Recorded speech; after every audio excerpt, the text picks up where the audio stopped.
Today I'm going to read to you Heart of a Tiger by Marcia Diane Arnold and pictures by Jamichael Henterly.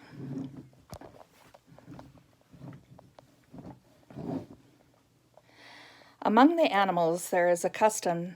Names are not given on the day of their birth, for even a mother cannot tell what is a fitting name for one so recently arrived.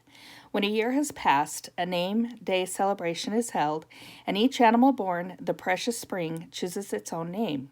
But the young one may only keep the name if all the animals agree to it as a fair and honest name.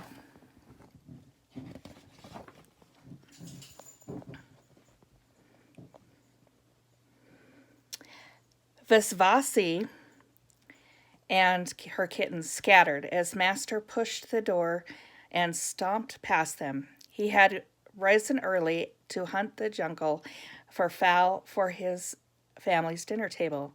Number 4 hid himself under a pillow, for he had heard the loud boom of Master's gun before, and he did not like it.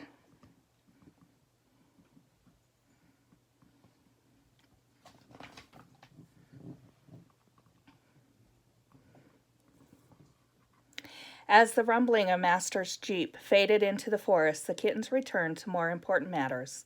The name day celebration was only 1 week away.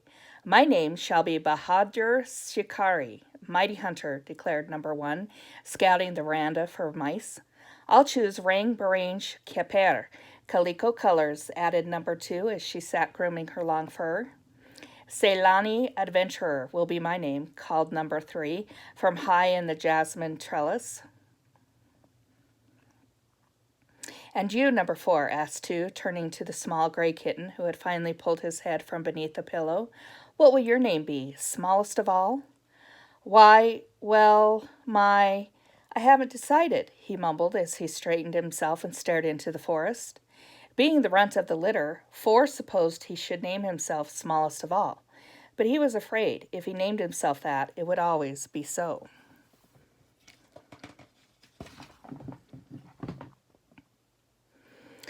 What are you looking at out there in the forest, day after day? Asked 2. The sunlight and the shadows and the cotton tree flowers, 4 answered. His answer was the truth, but it was not all the truth. When 4 stared into the forest, he was doing more than looking. He was searching. He had seen the magnificent one pass this way, golden stripes shining like 100 suns amid black night, steps floating smooth and silent through the forest, through the tender grass. 4 felt from the first time he had seen the wondrous beast that this is what he was meant to be. Not smallest of all, or tiny gray thing, but golden splendor, silent walker, beautiful bangle. Yet 4 had never found the courage to follow and to learn, and now naming day was only 1 week away.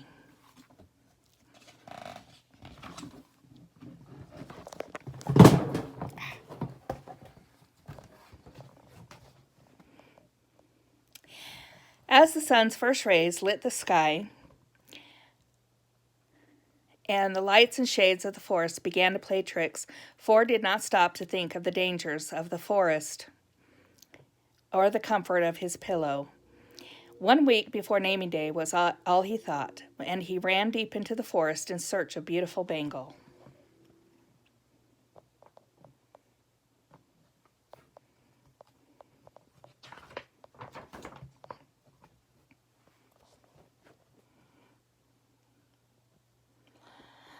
When he reached the shade of a bombax tree, 4 looked up and saw a flock of parakeets preening themselves.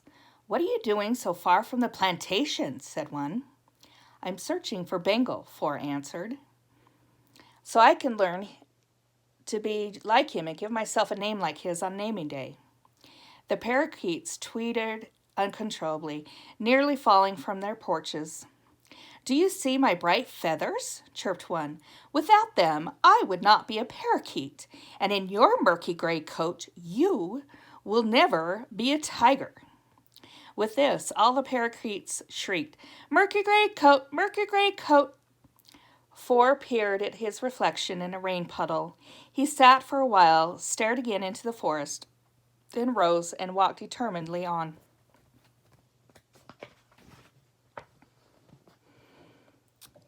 In and around a ziziphus tree, long-tailed langurs lunched.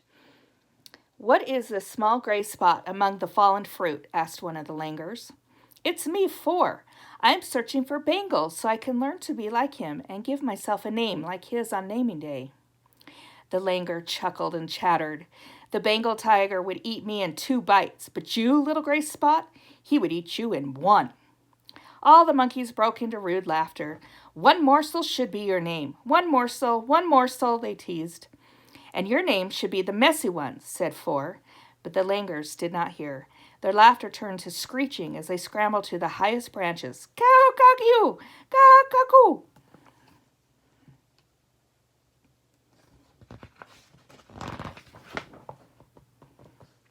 Quickly Four turned. 2 yellow-green eyes glowed stern before him.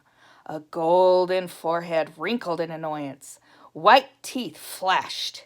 "Your meddling has cost me my dinner." Bangle's voice was like thunder. "Who are you, and why do you scurry through my forest?" Four squeezed a tiny sound from his quivering throat. "I am Four. I came to the forest to learn from you, so I can give myself a tiger's name on naming day." Bangle cocked his head. "You are no tiger." Four found more courage. "You can teach me to be." "How can one teach wisdom? How can one teach bravery?" "I will follow you and watch." "I travel far, and I travel alone."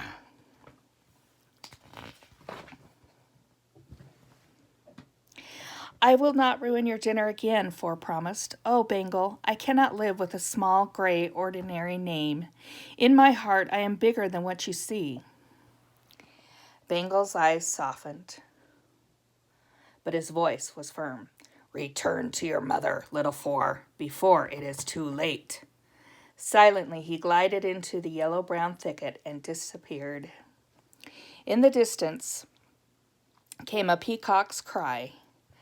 "Naming day, naming day." "1 week away," answered Four, and he sprang through the thicket after the beautiful Bangle.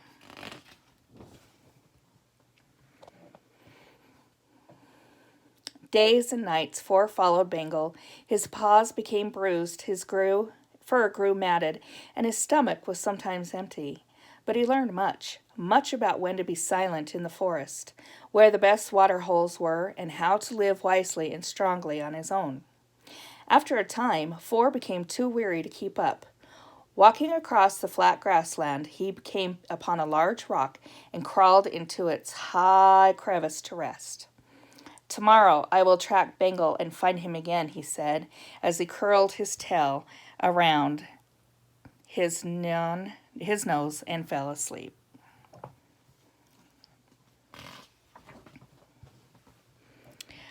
Burrum, burrum, clang, bang, clang, burrum, burrum, clang, bang, clang.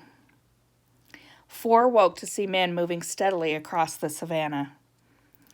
Tin cans rattled at their sides, sticks and spoons and pipes beat against drums and pots and pans, the savannah filled with a deafening clamor.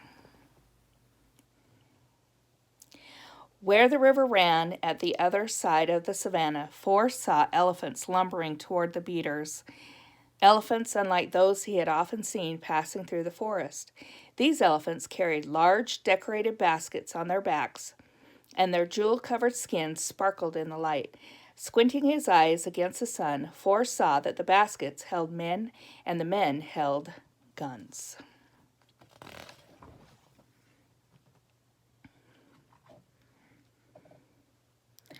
Four shrank into his crevice. A streak of orange and black veered toward him. It was Bangle, zigzagging from the thicket to thicket, trying to escape the endless noise by running toward the river. At that moment, Four understood the terrible trick men were playing. As Bangle neared the rock, Four gave one strong leap and landed on the tiger's back. Clinging tightly, he moved close to Bangle's ear. Bengal, it is for. Listen to me and you will live. Bengal ran on. I must reach the river and swim to safety before the terrible noise swallows us.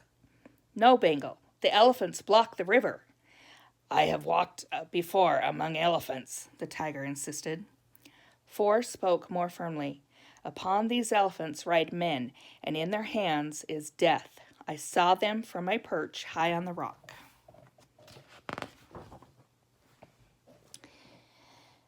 Bengal slowed his pace and listened. The beaters are loud and frightening, said Four, but they are only noise. Trust me, Bengal. Turn and run toward the beaters. Bengal thought for only a moment. Then he turned toward the beaters and ran.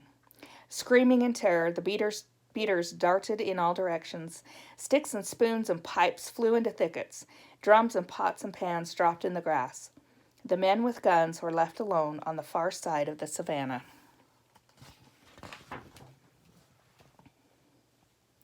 Together, Four and Bengal found a safe place in the forest and collapsed near a clump of bamboo. Did you see their faces, Bengal? Asked Four with a twinkle in his eye. We played a trick on them, the way they tried to play a trick on you. It would have been a deadly trick if you had not been there, panted Bengal. When dusk approached, Bengal rose and said, Little Four, you wanted a name like mine on naming day? But I fear you will never be a Bengal tiger. You will never be 10 feet long. You will never have a coat of 100 suns amid black night. Four looked down at his small body and gray coat. Even with all he had learned, with all he had done, he knew Bengal spoke the truth. But inside, Little Four, you have a heart that will grow in wisdom and power as you grow. Bengal turned toward the plantation. Your naming day is almost here. You would not want to miss it.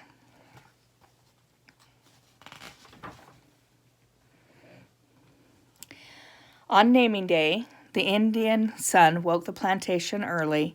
From forest and farm, the animals gathered near the banyan tree for the celebration. One by one, Visvasi Nukar, faithful servant, proudly introduced her kittens by her chosen names. Bahadar Shikari, mighty hunter. Rang Barange Kapar, calico colors. Ceylani, adventurer, and Bengali Sher Kadil, heart of a tiger. And all the animals agreed. They were fair and honest names.